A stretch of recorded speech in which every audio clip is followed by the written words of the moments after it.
अपराध नियंत्रण जो है वो सरकार का एक प्रमुख मुद्दा रहा है और नीतीश जी सरकार में आए थे तो उनका एकमात्र उद्देश्य था जंगल राज को ख़त्म करना। जो जंगल राज उन्होंने ही उसको नामित किया था। तो जंगल राज 2 चल रहा है जहां अपराध का रास्ता बदल गया है। लेकिन बंदी जो है वो आज की तारीख में बिल्कुल ही फेल। शराब की दुकानें बंद हो गई हैं पर लोग के घर तक शराब बहुत आसानी से पहुंच रहा है। बिहार दस्तक के बिहार विधानसभा संवाद कार्यक्रम के पहले एपिसोड में मैं लोकेश पुष्कर डॉक्टर ए.के. दास जो कि संभावित प्रत्याशी हैं मुजफ्फरपुर विधानसभा क्षेत्र से, उनका हार्दिक अभिनंदन एवं स्वागत करता हूं। बहुत धन्यवाद सर। डॉक्टर साहब, सवाल तो काफ़ी सारे हैं, यकीन मानिए तो मेरे बस बोल हैं, सवाल सारे जनता के होंगे। पहला सवाल जो मैं आपसे जानना चाहता हूं, अच्छा खासा आप चिकित्सा जगत से हैं, आप हॉस्पिटल चला रहे हैं, अच्छी आमदनी भी होगी, ये कहाँ राजनीति की तरफ आप कैसे अचानक से राजनीति की तरफ रुख कैसे हो गया आपका? मैं पहले भी बता चुका हूं कि चिकित्सा क्षेत्र जो है वो मानव सेवा है और मानव सेवा बगैर समाज सेवा के हो नहीं सकता। तो चिकित्सा सेवा से राजनीति सेवा आना बस एक मानव सेवा का एक एक्सटेंशन मात्र है। और अगर आप चिकित्सा सेवा को अगर नज़दीक से जानेंगे तो चिकित्सा क्षेत्र या बीमार या बीमारी कई बार सामाजिक कारणों से होता है और आप बहुत परेशान होते हैं जब आप बीमारी तो ठीक कर सकते हैं लेकिन बीमारी का कारण ठीक नहीं कर पाते हैं। ऐसे कई एक एग्जाम्पल्स मिलेंगे आपको, आप भी समझते होंगे। इसलिए सामाजिक व्यवस्था को अगर आप बदल पाएंगे तो हो सकता है कि स्वास्थ्य और चिकित्सा दोनों में आमूलचूल परिवर्तन कर सकते हैं। चलिए, अब बातचीत शुरू हुई है तो मुजफ्फरपुर की राजनीति में जब आप कदम रखे हैं तो चैलेंजेस भी बहुत सारे आएंगे। चुनाव होने से पहले ही काफ़ी चैलेंजेस आप झेल भी रहे होंगे, पर मुजफ्फरपुर की जो प्रॉपर चैलेंजेस हैं वो क्या क्या है? मतलब आपको क्या लग रहा है कि किन चीज़ों को प्राथमिकता देते हुए कार्य करने की आवश्यकता है, जिसके अभाव में आपको लगा कि नहीं अब हमको भी आना चाहिए? मुजफ्फरपुर एक अघोषित व्यावसायिक राजधानी रही है बिहार की और उसका अपना एक स्वर्णिम इतिहास रहा है। यहाँ की शिक्षा व्यवस्था, यहाँ के व्यवसाय, यहाँ की कपड़े का मंडी एक गौरव का इतिहास रहा है इन सब चीज़ों का। परंतु जब विकास विकास हो रहा था अन्य राज्यों का, अन्य शहरों का, तो हमारा शहर जो है वो न जाने क्यों पीछे रह गया। हमारे यहाँ मेडिकल सुविधाएं जो हैं वो जहाँ थी जैसी थी वैसे ही रह गई। हमारा जो शहर का विकास होना था, हमारा जो विकास हवाई जहाज़ से होना था, हमारा जो एम्स से मेडिकल क्षेत्र में विकास होना था, हमारे शहरें जो हर बारिश में, अब बस कुछ ही दिन का बात है, हर बारिश में शहर डूब जाता है। हम खूब अच्छे पढ़े लिखे लोग भी अपनी आवाज़ को उठा नहीं पाते हैं।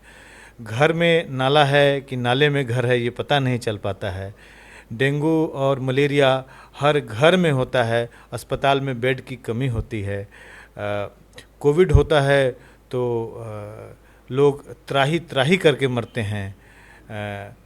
एक साधारण इंसान जो नहीं पढ़ पाता है उसको मजदूरी के लिए बाहर जाना पड़ता है। एक नवयुवक जो पढ़ लिख कर कुछ डिग्री लेकर आता है उसको भी माँ बाप को बाई बाई करके बेंगलोर और हैदराबाद और दिल्ली और कलकत्ता जाकर 20,000 25,000 की नौकरी के लिए दर दर भटकना पड़ता है। एक 10th पास करके लड़का जो है इंजीनियरिंग का सपना लेता है, मेडिकल कॉलेज में भर्ती होना चाहता है, MBA में भर्ती होना चाहता है, उसको भी दूसरे स्टेट में जाकर पढ़ाई करनी पड़ती है। तो हम 30 35 40 सालों में अपने शहर को जहाँ था वैसे ही छोड़ दिए। हमारा रोज़मर्रा के जीवन के लिए हमें रोज़ स्ट्रगल करना पड़ता है। आप बाज़ार जाएंगे तो गाड़ी लगाने की जगह नहीं मिलेगी। आप बाज़ार जाएंगे तो आपको जो सामान आपको अन्य शहरों में बहुत आसानी से मिलेगा उन चीज़ों के लिए आपको बहुत स्ट्रगल करना पड़ेगा। जो हमारे मज़दूर के लोग हैं उनको नौकरी या काम की दिक्कत होती है। जो व्यवसायी हैं उनको रोज़मर्रा के व्यवसाय के लिए भी बहुत तकलीफ़ होती है, जो नवयुवक लोग इंडस्ट्री सेट करना चाहते हैं, इंडस्ट्री में काम करना चाहते हैं, जो एंटरप्रेन्योरशिप जिसको बोलते हैं वो करना चाहते हैं, उसके लिए भी कई एक स्तर पर मुश्किलों का सामना करना पड़ता है। बेला इंडस्ट्रियल स्टेट आज भी खंडहर के जैसा बना हुआ है। तो हम लोग के पास समस्याओं की कमी नहीं है, मुश्किल यह है कि इसका समाधान करने वाला कोई आदमी भी नहीं है। अपने समस्याओं का तो हम बार बता दिया है, आपके पास कोई रोड मैप है जो अगर आपको मौका मिलता है, अगर आप जीत जाते हैं तो किस तरीके से इन पहलुओं पर काम करेंगे आप? मैं एक जनसुराज का सिपाही हूँ और जनसुराज के जो 5 मुद्दे हैं उस 5 मुद्दे पे तो हम लोग दृढ़ संकल्पित हैं और उन 5 मुद्दों में हम अपने जो माँ बहनें हैं उनको कम ब्याज दर पर 4% के ब्याज दर पर हम बैंक से उनको लोन दिलवाएंगे ताकि वो अपना छोटा मोटा व्यवसाय कर सके। जो हमारे वृद्ध जन हैं उनको हर महीने 2000 का कम से कम स्वाभिमान की रक्षा करते हुए उनके जीवन यापन का इंतज़ाम करने का संकल्पित हैं। हम यहाँ पे इंडस्ट्रीज़ और अपने इंडस्ट्रियल पॉलिसीज़ और ट्रेड पॉलिसीज़ को चेंज करेंगे ताकि हमारे जो बाहर के बिहारी या नॉन बिहारी लोग जो यहाँ पे इन्वेस्ट करना चाहेंगे वो यहाँ इन्वेस्ट कर सके। वैसा माहौल राजनीतिक रूप से बनाया जाएगा, जो एडमिनिस्ट्रेटिव लेवल है उस पर सुधार करके, ताकि लोग यहाँ आएँ और इन्वेस्ट करें। और अगर इन्वेस्टमेंट होगी तो नौकरी और रोज़गार जो है वो अपने आप स्वतः ही चला आएगा। जब आप नौकरी रोज़गार वगैरह आप इंडस्ट्रीज़ आने लगेगी तो ये जो म्यूनिसिपैलिटी की समस्याएं हैं, रोड की समस्याएं हैं, लाइट्स की समस्याएं हैं, नाली में घर या घर में नाली है, यह अपने आप सुधर जाएगा, ऐसा मेरा मानना है। तो इसके लिए हमारे पास एक दीर्घकालिक रोड मैप तैयार है। हम जनता से यही कहेंगे, हमारे आम मुजफ्फरपुर के लोगों से यही कहेंगे कि जनसुराज को स्वीकार करें, उसे अपनाएं और उसके बाद आप उसके रोड मैप को जीवित होता देखें। मुजफ्फरपुर के वर्तमान विधायक और पूर्व विधायक की बात करें जो मंत्री भी थे, उन दोनों लोगों के कार्यकाल में जो कार्य हुए हैं उनको आप किस तरीके से देखते हैं और आपको क्या लगता है कि क्या वो रेशियो और ज़्यादा बेहतर हो सकता था? यदि आपको वर्तमान विधायक के विषय में अगर आपसे पूछा जाए तो आप मुझे ये बताएं कि 10 में से आप उनको कितना नंबर देंगे, और अगर वो फिर से प्रत्याशी होते हैं तो क्या आप तो उनके साथ फाइट कर रहे हैं, पर उनकी क्या नंबरिंग हो सकती है, इसके विषय में भी बताएं। देखिए, नंबर देना काम तो प्रत्याशियों का नहीं होता है, नंबर देने का काम तो जनता का होता है। नंबर जैसे ही चुनाव की मतपेटियाँ खुलेंगी तो नंबर तो आपको स्वतः ही पता चल जाएगा। मेरे जैसे लोगों का जो एक मोर और लेस गैर राजनीतिक आदमी रहा है अपने पिछले जीवन काल में, उसका राजनीति में प्रवेश करना यही इंगित करता है कि आपके जो पीछे के जो आपके जो रिप्रेजेंटेटिव रहे हैं उनसे कहीं ना कहीं कमी रह गई है। और हम चाहेंगे कि हम अपनी सुचिता के साथ उन दूरियों को जो हम अपने जनप्रतिनिधियों से अपेक्षा करते हैं और जो हमें मिलता है उस दूरी को हम कम करें। और हमारे जो पूर्व विधायक हैं या उससे पहले जो हमारे पूर्व विधायक और मंत्री थे वो सब हमारे सीनियर हैं, अग्रज हैं, इस समाज के प्रतिष्ठित लोग हैं, लेकिन सामाजिक रूप से उनसे जो अपेक्षा थी वो शायद पूरा नहीं हो पाया। नंबर देने का काम मेरा नहीं है, नंबर देने का काम जनता का है। नगर निगम के साथ सामंजस्य बैठाना विधायक के लिए बड़ा चैलेंजिंग रहा है।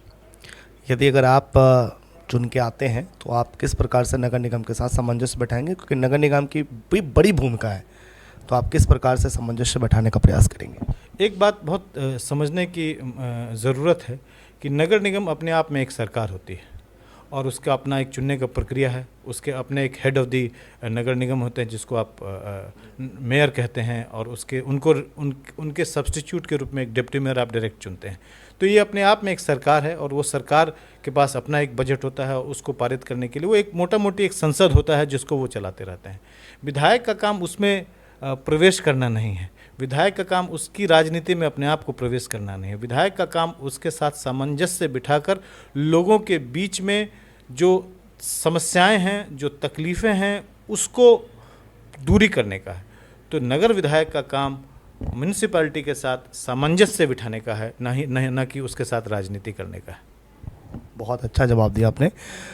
मुजफ्फरपुर को आने वाले 5 साल के बाद आप कहाँ देखते हैं?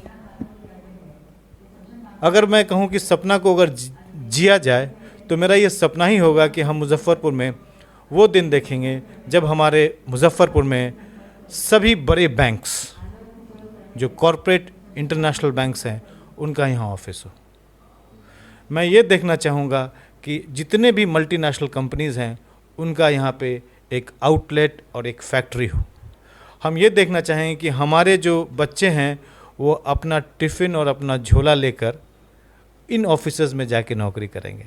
हम ये देखना चाहेंगे कि ये बच्चे अपना ऑफिस ख़त्म करने के बाद अपने घर में अपने माँ बाप को प्रणाम करके अपनी पत्नी के साथ किसी पार्क में घूमने जाएंगे, किसी सिनेमा हॉल में जाएंगे। महिलाएं 10 बजे, 11 बजे, 12 बजे रात में भी स्वच्छंदता से बिना किसी डर भय के यहाँ पे घूमेंगी। बच्चे जो हैं वो पार्क में घूमेंगे, बच्चे अपने वर्ल्ड क्लास एजुकेशन को यहीं पर रह के बिताएंगे। हम चाहेंगे कि हर वर्ष हमारे यहाँ इस मुजफ्फरपुर से 10 से 25 कम से कम IITian टॉप 100 में रहें। हम चाहेंगे कि हमारे बच्चे इसी शहर से एम्स क्वालिफाई करें, यहीं रहकर, यहीं पढ़कर। हम चाहेंगे कि यहाँ पे MBA कॉलेजेस खुले। हम चाहेंगे कि यहाँ इंजीनियरिंग कॉलेज जो है वो सिर्फ गवर्नमेंट का नहीं हो बल्कि प्राइवेट का। हम चाहेंगे कि आर्टिफिशियल इंटेलिजेंस की मदद से यहाँ पे जीवन को आसान करने के कई एक उपाय किए जाएं। तो हमारा सपना तो बड़ा है, पर सपने होंगे और हौसले होंगे तभी उड़ानें होगी। अपराध नियंत्रण पर कैसे काम करेंगे आप, क्योंकि अभी मुजफ्फरपुर में विगत कुछ महीनों से देखा जाए तो अपराध चरम पर है। किस प्रकार से आप इन तमाम चीज़ों को देखते हैं? कुरहनी की 2 बड़ी वारदातें हुई हैं, 2 लड़कियों के साथ बलात्कार हुए हैं, एक बच्ची मर भी गई है, इलाज के अभाव में मर गई है। आप खुद चिकित्सक हैं, SKMCH में वो सुविधाएँ नहीं हैं, सदर अस्पताल में वो सुविधाएँ नहीं हैं। तो मैं सबसे पहले 2 प्रश्न इसमें आते हैं, पर पहला प्रश्न तो मैं जानना चाहूँगा कि अपराध नियंत्रण पर आप किस प्रकार से कार्य कर सकते हैं? अपराध नियंत्रण जो है वो सरकार का एक प्रमुख मुद्दा रहा है। और आप भली भांति से परिचित होंगे कि 15 साल पहले जब नीतीश जी सरकार में आए थे तो उनका एकमात्र उद्देश्य था जंगल राज को ख़त्म करना, जो जंगल राज उन्होंने ही उसको नामित किया था। अभी तो जंगल राज 2 चल रहा है, जहां अपराध का रास्ता बदल गया है। लेकिन आप देखे होंगे कि सिर्फ एक सरकार बदलने से, एक मुख्यमंत्री के बदलने से अचानक से अपराध का नियंत्रण हो गया। ये इंगित करता है, ये बताता है कि सिर्फ एक व्यक्ति चाह ले, अगर राज्य का मुखिया चाह ले तो अपराध तो चुटकियों में दूर हो सकता है। सरकार का कंट्रोल पूरी तरह से पुलिसिंग पर होता है, और अगर सरकार की आंख बंद हो जाए, कान बंद हो जाए, उसके सेंसेस कम हो जाएं तो अपराध तो बढ़ेगा ही। तो सरकार को ऐसे सरकार चुनिए जिसकी आंख, नाक और सभी सेंसेस खुले हों, ताकि वो अपराध पर नियंत्रण कर ले। हमारी पुलिसिंग व्यवस्था सुदृढ़ रहे, उसमें ईमानदार लोगों की पोस्टिंग हो, और अपराध को नियंत्रण करना कोई बहुत बड़ी चुनौती नहीं है। अब दूसरा सवाल जो आपने कहा वो बहुत ही ज़्यादा तकलीफ देह और मानवता को शर्मसार करने वाली बातें। रेप से बुरा और जघन्य अपराध इस समाज के लिए कुछ हो ही नहीं सकता। 2025 में मतलब 21वीं सदी के 1/4 को हम लोग पार कर चुके हैं, और उस समय भी अगर रेप जैसी जघन्य हत्याकांड होती है, जघन्य अपराध होता है और उसके बाद हत्या होती है, तो इससे बड़ा अपराध कुछ हो नहीं सकता। यहाँ पे हम फिर बोलेंगे कि ये सरकार की विफलता ही दर्शाती है, जहाँ पुलिसिंग की कमी होती है, जहाँ पे सामाजिक कुरीतियाँ अगर व्याप्त हैं तो सरकार उस सामाजिक कुरीतियों के प्रति अटेंटिव नहीं है। जहाँ तक अस्पतालों की व्यवस्था है, तो जैसे आज आपने पढ़ा होगा कि अमुक उपाधीक्षक को हटा दिया गया, अमुक अधीक्षक को हटा दिया गया, तो ये सब बिल्कुल ही नी जर्क रिएक्शन है। आप इस बात को ये देखिए कि ये व्यवस्था ऐसी क्यों नहीं हुई कि आज भी हमारे यहाँ ट्रॉमा सेंटर जो है वो फंक्शनिंग नहीं है। सिर्फ एक बिल्डिंग के ऊपर ट्रॉमा सेंटर लिख देने से ये काम नहीं होता। वो जो बच्ची की डेथ हुई PMCH में, वो बच्ची 2-2.5 घंटे जो है वो PMCH में कभी सर्जरी डिपार्टमेंट, फिर पीडियाट्रिक्स डिपार्टमेंट, फिर ENT डिपार्टमेंट में घूमती रही। ये सब ट्रॉमा सेंटर में एक मल्टी स्पेशलिटी यूनिट फंक्शनिंग रहती है, और हाई क्विक रिस्पांस टीम होती है अस्पतालों में जो एक्टिव होती है। तो सरकार अगर इसकी व्यवस्था करेगी तभी तो वो आएगा। आप किसी एक व्यक्ति को हटा देते हैं, उस व्यक्ति को हटाने से आप अपने एक पूरे डॉक्टर के समाज के प्रति आप लापरवाह और उस मतलब विद्वेषपूर्ण नीति से आप काम कर रहे होते हैं। इसके जिम्मेदार सरकार है, इसके जिम्मेदार डॉक्टर्स नहीं है। आप डॉक्टर्स को सही जगह पे पूरी टीम के साथ व्यवस्थित करके देंगे, उनकी व्यवस्था करके देंगे, तो काम क्यों नहीं होगा? काम तो होना ही है, होता ही है। 2000 की ओपीडी चलती है, बिना डॉक्टर की ओपीडी थोड़ी चलती है 2000 की। तो आपने अपनी व्यवस्थाओं को सुदृढ़ नहीं किया और आप एक दो व्यक्ति को हटाकर सिर्फ लोगों के बीच में ये संदेश देते हैं कि आप काम कर रहे हैं, पर वैसे वो काम थोड़ी हुआ। काम तो आप एक टीम को गठित करते हैं, आप ट्रॉमा सेंटर को बनाते हैं। पीएमसीएच में सुनते हैं कि 5000 बेड का अस्पताल बनने वाला है, वो बिल्डिंग जो है 2-2.5 साल से बन रहा है, पर क्या 2-2.5 साल के अंदर कोई भी ट्रॉमा होगा तो उसके लिए वो कहाँ जाएगा? इस बिल्डिंग से उस बिल्डिंग जाएगा। तो सरकार को जो एसेंशियल चीज़ें हैं उस एसेंशियल चीज़ के प्रति थोड़ा और सजग होने की ज़रूरत है। आखिरी प्रश्न के साथ मैं इस इंटरव्यू को समाप्ति को ले जाऊंगा। शराबबंदी, ये चर्चा का विषय तो ज़रूर है, क्योंकि विगत कुछ सालों में शराब जो है वो अपराध का जड़ बन चुका है। शराब की वजह से शराब का कारोबार एक बहुत बड़ा कारोबार बन चुका है और गैर कानूनी तरीके से लोग यहाँ पे शराब का उपयोग कर रहे हैं। शराबबंदी को आप किस प्रकार से देखते हैं? जायज़ है, नाजायज़ है, हटना चाहिए, लिमिटेशन होना चाहिए? आपकी सरकार भी आपकी भी पार्टी जो है वो दावा करती है कि अगर वो सरकार में आती है तो शराबबंदी पर ठोस कदम उठेगा। शराबबंदी को लेकर आपका ओपिनियन क्या है? देखिए, मैं एक चिकित्सक हूँ और चिकित्सक होने के नाते मेरा ये स्पष्ट संदेश है कि शराब या कोई भी व्यसन जो है वो शरीर के लिए अच्छा नहीं है। लेकिन ऐसे बहुत सारे व्यसन हैं जो लोग रोज़ करते हैं। तो एक तो है कि हमें उनको उस व्यसन के से होने वाले जो स्वास्थ्य से हानि पहुंचने की जो बात होती है वो उन तक पहुंचाएं, उनको सजग करें, उनको जागरूक करें। दूसरा पक्ष उसका होता है इंडिविजुअल लेवल पे।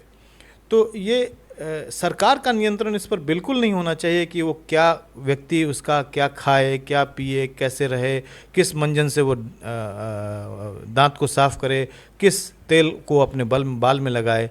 ये सरकार का नियंत्रण नहीं होना चाहिए। तो सरकार को शराबबंदी अगर करनी होती तो उसको व्यवस्थित तरीके से करना होता।